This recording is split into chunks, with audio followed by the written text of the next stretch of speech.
बड़े दिग्गजों को मात देकर बहुतरा का प्रधान बना नवयुवक अजीत वर्मा करेंगे गांव का बहुमुखी विकास। संवाददाता सतीश वर्मा की रिपोर्ट। साक्षात्कार के अगले चरण में हम पहुंच चुके हैं ग्राम पंचायत बहुतरा ब्लॉक बड़ागांव वाराणसी में, जहां पर आज़ादी के बाद पहली बार पटेल बस्ती में अजीत पटेल को लोगों ने प्रतिनिधि के रूप में चुना हुआ है, ग्राम प्रधान के रूप में चुना हुआ है। इसके पहले बहुत सारे लोगों ने इस जमीन पर प्रधानी कर चुकी, लेकिन पटेल बिरादरी में, कुर्मी बिरादरी में पहली बार ये प्रधान बने हैं। और जानेंगे कि 75 वर्ष से जो चीज़ छूटा रह गया है उनके लोगों का, उनके बिरादरी का, तो वो किस तरह से जो है कि पूरा करेंगे, किस तरह से विकास करेंगे और अपने ग्राम पंचायत को लेकर के किस तरह से जो है कि योजनाओं को वो लाएंगे गांव में, ताकि वो आने वाले समय में जनता का भरोसा जीत सकें और लोगों के विश्वास पर खरा उतर सके। तो मिलते हैं अजीत पटेल से। सबसे पहले तो प्रधान जी, मैं आपको जो है कि बधाई देता हूँ कि आपने जनता के बीच में जो है कि प्रधान बने और पहली बार जो है पटेल बिरादरी से आप प्रधान बने। तो हमारे चैनल के माध्यम से इस जीत पे अपनी जनता को क्या कहेंगे? सबसे पहले मैं तो अपने ग्राम सभा की सारी जनता को और सारे यहाँ के बुजुर्ग और माता बहनों को चरण स्पर्श करते हुए मैं उनको अपनी जीत के लिए उनको अपना हार्दिक बधाई और अभिनंदन देते हुए मैं सदा उनका आभारी रहूँगा। और यहाँ के सारे युवाओं ने मेरे सपोर्ट में जमकर जो संगठन बनाकर हमको जीत दिलाया, मैं उनका सदा आभारी रहूँगा। और मेरा जो ग्राम सभा में अजीत पटेल लोगों के बीच में आप लोगों से यही गुजारिश करूंगा कि आप सदा आशीर्वाद बनाते रहेंगे, मैं इसी तरह लोगों का काम करता रहूंगा। मैं प्रधान जी, एक अहम क्वेश्चन, इसमें कोरोना काल चल रहा है, जैसा कि आप जानते हैं कि ऑक्सीजन से पूरा देश गुजर रहा है, की कमी से पूरा देश गुजर रहा है। तो इस अवस्था में पर्यावरण शुद्ध होना बहुत ही आवश्यक होता है। तो चूँकि हम लोग गांव से बिलोंग करते हैं, आप भी गाँव से बिलोंग करते हैं, तो यहाँ पर हर साल वन विभाग द्वारा बरसात के समय में वृक्षारोपण का कार्य कराया जाता है, लेकिन बहुत सारे गांवों में हमने देखा है कि वो वृक्ष तो लगा दिए जाते हैं लेकिन बचते नहीं हैं। तो ऐसी स्थिति आपके भी गांव में बनी हुई है? जी, ऐसी स्थिति सब गांव में देखने को मिलता है, लेकिन हमारे यहाँ कुछ जो है कि काफ़ी पेड़ पौधे बचे हुए भी हैं। और मैं जनता से गुजारिश करूँगा कि वो सरकारी योजनाओं जो पेड़ आता है वो तो लगता ही है, साथ में मैं यहाँ पे लोगों को जो बताते हैं अपना बर्थडे मनाते हैं सब लोग, तो मैं गुजारिश करूँगा अपना बर्थडे पे सब लोग केक काटते हैं और सारा पैसा इन्वेस्टमेंट करते हैं। तो अपनी जगह अपने हर बर्थडे पे लोगों को, क्योंकि मैं भी अपने बर्थडे पे हर साल लगभग एक पेड़ लगाता हूँ, तो मैं गुजारिश करूँ जनता को अपने बर्थडे पर एक पेड़ लगाए और पर्यावरण को बचाए और ऑक्सीजन को मतलब वातावरण में लाए। इससे लोगों का बचाव होगा और ऑक्सीजन की कमी पूर्ति हो जाएगी। हाँ जी, इसमें आप ग्राम पंचायत के मुखिया बन चुके हैं, तो हर ग्राम पंचायत के लिए सरकार द्वारा जो योजनाएं चलती है वो तो आती रहती हैं, लेकिन आप जो है कि कुछ नई चीज़ें जो है कि जो अभी किसी गांव में नहीं हुआ हो, या क्या चीज़ नया लेकर के आना चाह रहे हैं गांव के अंदर कि लोगों को उससे लाभ मिले और लोग अपना आने वाले में सब उस चीज़ से तरक्की कर सकें? जी, सबसे पहले तो मैं देखिए शिक्षा पे ज़्यादा जोर दूंगा, क्योंकि जब शिक्षित समाज होगा तो अपने आप लोग अपने विषय में समझने और जानने लगेंगे। और सबसे पहले मैं युवाओं के लिए, बच्चों के लिए एक पुस्तकालय बनवाने का इच्छुक हूँ कि अगर सरकार की तरफ से अगर इस योजना का कुछ लाभ मिले तो सबसे पहले मैं एक पुस्तकालय प्लस पंचायत घर और नंद घर बच्चों के पढ़ने के लिए, छोटे छोटे बच्चों के लिए ये योजनाएँ लाने का अपनी तरफ से प्रयास रहेगा। पहले प्रधान जी, आप इस समय जो है कि हम कोरोना काल से गुजर रहे हैं और ऐसी अवस्था में आपको बता दें कि राशन के लिए गवर्नमेंट, भारत सरकार द्वारा निःशुल्क व्यवस्था कराई गई है कि कोरोना काल में जो भी कार्ड धारक है उनको निःशुल्क व्यवस्था दी जानी चाहिए। ऐसी अवस्था में आपके ग्राम पंचायत में सभी लोगों को कार्ड मुहैया है या नहीं है, तो उसके लिए आप आने वाले समय में क्या करेंगे? और कोरोना काल में आप उनको, जिनके पास राशन नहीं है, व्यवस्था नहीं है, तो उसके लिए आप क्या कदम उठाएंगे उनको भी राशन मिले? मैं तो पहले सबसे पहले कोटेदारों को, या जो हमारे यहाँ के कोटेदार हैं, मैं उनसे सदा पहले मिलकर जिसके पास राशन कार्ड नहीं है उसको भी राशन दिलाने की गुजारिश करूँगा।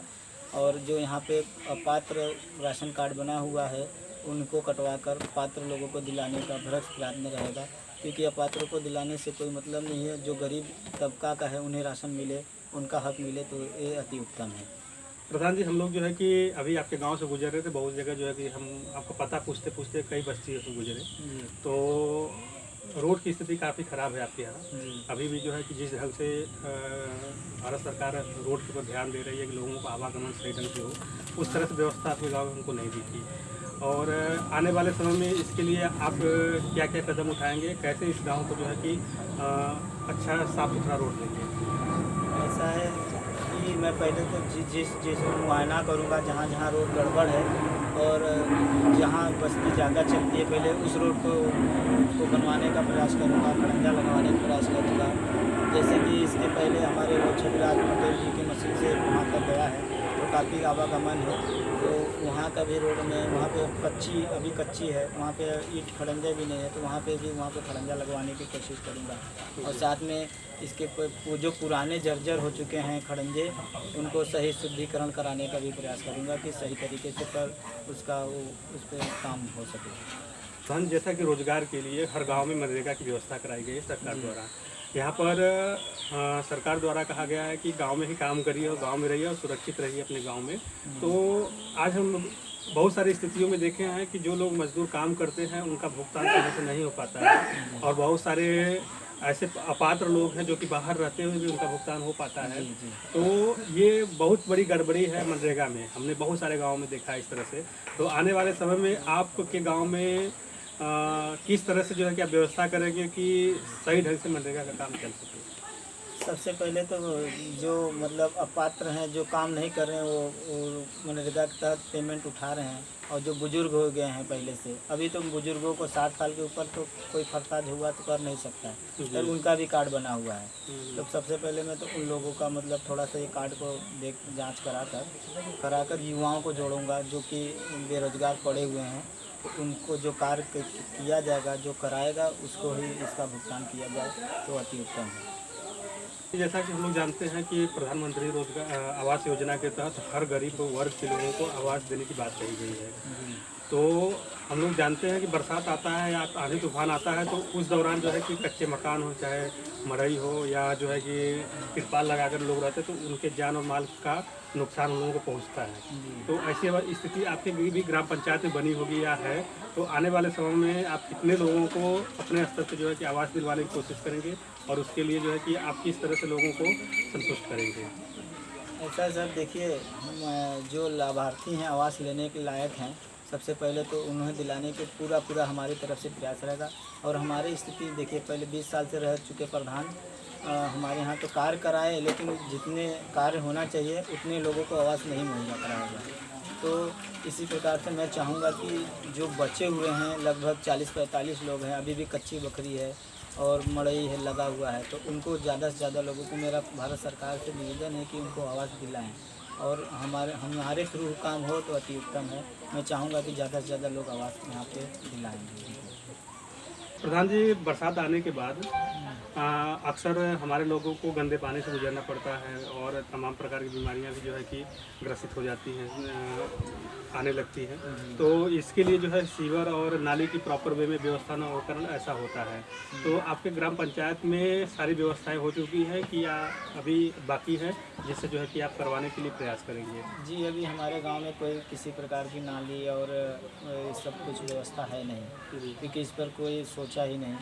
और हमारे जबकि बसनी से सारा नाले का पानी हमारे ग्राम सभा बहुतरा में आता है, और वहाँ पे मच्छर पैदा होते हैं, गंदगियाँ फैलती हैं और कई प्रकार के रोग उत्पन्न होते हैं बरसात में। तो मैं ये चाहूँगा, पहले तो उसमें अगर पानी आ भी रहा है तो सरकार से निवेदन करूँगा कि उसको उचित व्यवस्था करके उस पानी को आगे बस्ती से दूर गिराया जाए। और इसके लिए मैं भारत सरकार से या फिर अपने पंचायत से, विकास खंड से गुजारिश करूंगा कि इस नाले के पानी को उचित जगह पे गिराया जाए, या फिर सोखता या फिर ढक्कन की व्यवस्था की जाए, जिससे मच्छर और ये जो समस्या है रोग की उत्पन्न होने वाली, इस समस्या का निदान हो सके। और अपने ग्राम सभा से जो पानी का व्यवस्था है, तो हम बने हुए हैं, नवनिर्मित प्रधान बने हुए हैं। अगर सरकार हमारे इसमें प्रयास करेंगे कि अपने यहाँ से भी पानी की व्यवस्था नाले में जाए। और लोगों की समस्या को दूर कर सकें। प्रधान जी, आपके ग्राम पंचायत में बहुत सारे ऐसे बुजुर्ग होंगे जो कि आज कार्य नहीं कर सकते हैं। जी। तो सरकार द्वारा जो है कि पेंशन योजना के तहत उनको पेंशन देने की बात कही गई है। तो लगभग कितने ऐसे लोग होंगे जो कि लाभार्थी हैं और उनको अत्यंत आवश्यकता है कि उनको पेंशन योजना में शामिल किया जाए? जी, अभी कई बुजुर्गों का पेंशन बना हुआ है, लेकिन 10 साल के अंतर्गत बता रहे हैं कि कोई कार्य मतलब इस पे जोर नहीं हुआ। पेंशन वृद्धाओं के लिए, विधवाओं के लिए और विकलांगों के लिए।